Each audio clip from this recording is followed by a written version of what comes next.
नमस्कार साथियों, स्वागत है आपका आर एस क्लास में। मैं कौशल सिंह। दरअसल आज हम पढ़ेंगे आनुवांशिकता और वातावरण। देखिए, या फिर यूँ कह सकते हैं कि मनोविज्ञान में इस आनुवांशिकता और वातावरण का मानव जीवन पर बहुत ही बड़ा प्रभाव पड़ता है। देखिए कैसे प्रभाव पड़ता है, देखते हैं।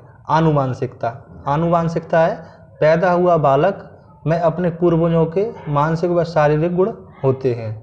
जैसे कि जो बालक पैदा होगा उसमें अपने पूर्वजों के मानसिक गुण भी होंगे और शारीरिक गुण भी होंगे, है ना। तो नोट कीजिएगा आप और पेन और कॉपी लेके बैठिएगा ताकि आपको ये लिखो और सुनो तो याद हो। इससे जल्दी याद होता है और आप कभी भूलोगे भी नहीं इससे।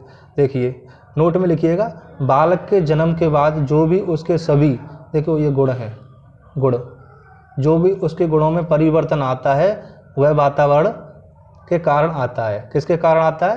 वातावरण के कारण आता है। जन्म लेता है बालक, उसके बाद जो उसके गुणों में परिवर्तन होता है वह वातावरण के कारण होता है। हमारे वुडवर्थ जी क्या कहते हैं, वैज्ञानिक हैं वुडवर्थ, वो कहते हैं वंशानुक्रम में वे सभी बातें आ जाती हैं जो जीवन को आरंभ करते समय ही उपस्थित होती हैं। वंशानुक्रम के अंतर्गत वे सारी बातें आ जाती हैं जो जीवन को आरंभ करते समय उपस्थित होती हैं। ये हमारे कहते हैं वुडवर्थ जी कहते हैं ये बात। देखिए, जन्म के समय ही नहीं बल्कि गर्भावस्था के समय, जन्म से लगभग 9 माह पूर्व व्यक्ति में उपस्थित रहती हैं। वंशानुक्रम जो कि वंशानुक्रम है वो जन्म के पहले ही व्यक्ति में जब वो जन्म लेता है उसके 9 माह पूर्व भी उसमें व्यक्ति में उपस्थित रहती हैं, है ना। तो ये ऊपर भी कहा गया है कि पूर्वजों के मानसिक व शारीरिक गुण होते हैं, तो वही बात ये कह रहे हैं वुडवर्थ जी। तो आइए नेक्स्ट देखते हैं। नेक्स्ट है इसमें जेम्स ड्रेवर।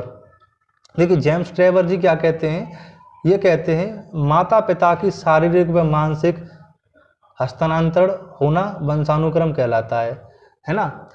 तो माता पिता की शारीरिक व मानसिक स्थानांतरण होना वंशानुक्रम कहलाता है। ये भी सही बात है, वंशानुक्रम कहलाता है वो। जैसे उसके माता पिता होंगे वैसा ही बच्चा होगा। बी एन झा जी क्या कहते हैं, ये कहते हैं वंशानुक्रम व्यक्ति के जन्मजात विशेषताओं का पूर्ण योग है। यानी वंशानुक्रम व्यक्ति के जन्मजात विशेषताओं का पूर्ण योग है। पूरा योग ही तो है ये, पूरा योग मिलके जब तो ये बच्चा जो मानसिक और शारीरिक गुण आते हैं योगी तो बन जाता है ये, और उस बच्चे में आ जाते हैं ये सारे गुण, है ना।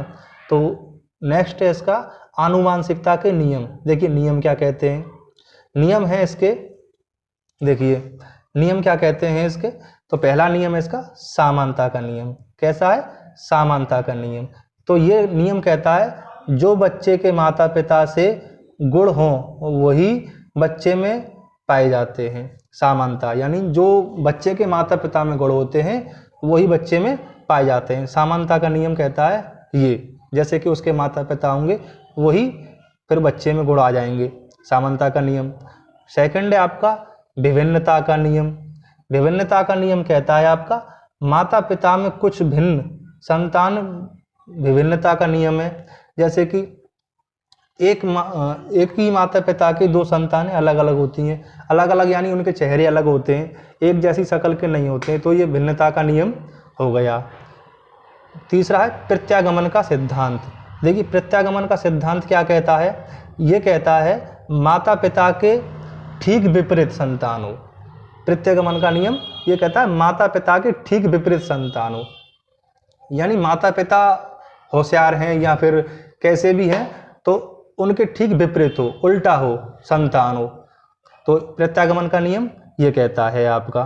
तो देखिए आनुवांशिकता के सिद्धांत कौन से हम वो देखते हैं। तो आनुवांशिकता के सिद्धांत है हमारे, नंबर 1 है बीज को जनन द्रव्यों का सिद्धांत। बीज को जन्म द्रव्यों का सिद्धांत। तो ये क्या कहता है ना, ये कहता है प्रतिपादक हैं इसके बीजमैन। कौन है? बीजमैन। देखो इसमें नाम ही आ गया, बीजमैन प्रतिपादक हैं इसके। ये क्या कह रहे हैं, शरीर का निर्माण करने वाले जीवाणु कभी नष्ट नहीं होते।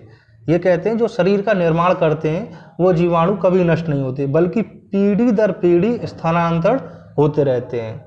जैसे कि सबसे पहले बताया गया है कि बच्चों में पूर्वजों के और मानसिक गुण और शारीरिक गुण आते हैं, है ना।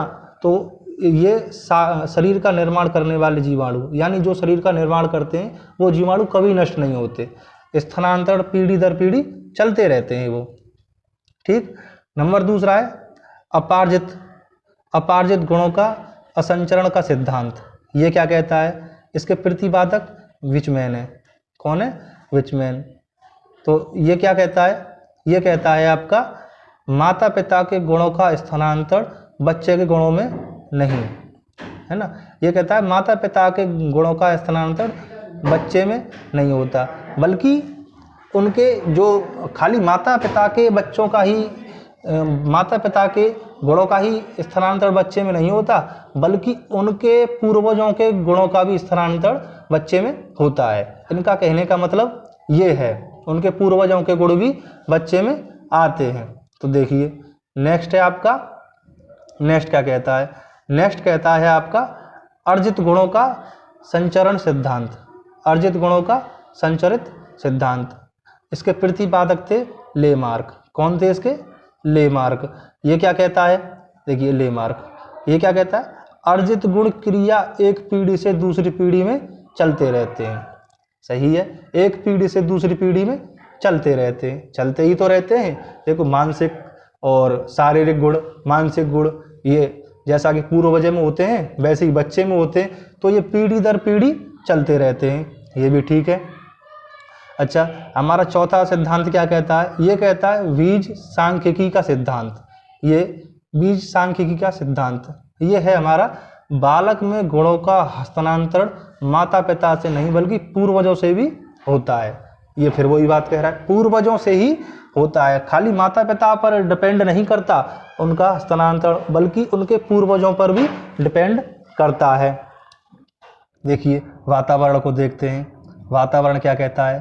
तो देखिए परि प्लस आवरण चारों ओर से घिरा, परि प्लस आवरण चारों ओर से घिरा हुआ आवरण वातावरण कहलाता है। क्या कहलाता है, चारों ओर से घिरा हुआ आवरण वातावरण कहलाता है।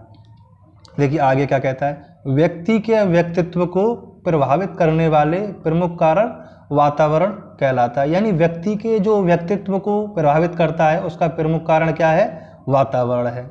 देखिए कुछ इसकी परिभाषाएं भी दी गई हैं, परिभाषाएं दी गई हैं इसकी कुछ, वो परिभाषाएं क्या क्या हैं। देखिए परिभाषाएं हैं, नंबर 1 पारिवारिक वातावरण। देखिए पारिवारिक वातावरण क्या कहता है, जन्म से माँ की भूमिका में बच्चा रहता है, यानी जन्म से माँ की भूमिका महत्वपूर्ण समझी जाती है। बच्चे का शुरू से ही पहला विद्यालय पारिवारिक वातावरण रहता है और उसकी पहली टीचर होती है उसकी बच्चे की माँ। बच्चे की माँ उसकी पहली टीचर होती है और भूमिका निभाती है उसकी माँ बच्चे की एज ए टीचर के तौर पे। और उसका पहला विद्यालय क्या होता है, उसका परिवार। अब देखिए सेकंड देख लेते हैं, सेकंड क्या कहता है, विद्यालय वातावरण। देखिए बच्चे का विधिवत रूप से विद्यालय उसका विद्यालय होता है, यानी जो कानूनी तौर पे होता है, जहाँ पे बच्चा जाके जो कि प्रक्रिया होता है, जो आगे जीवन जीने की जो तौर तरीके हैं वो सीखता है, वह विद्यालय से जाके सीखता है। और ऐसे ही हमारे साथ बने रहने के लिए हमारे चैनल को सब्सक्राइब कीजिए, लाइक कीजिए और लाइक ज़रूर करते जाना। देखो, धन्यवाद।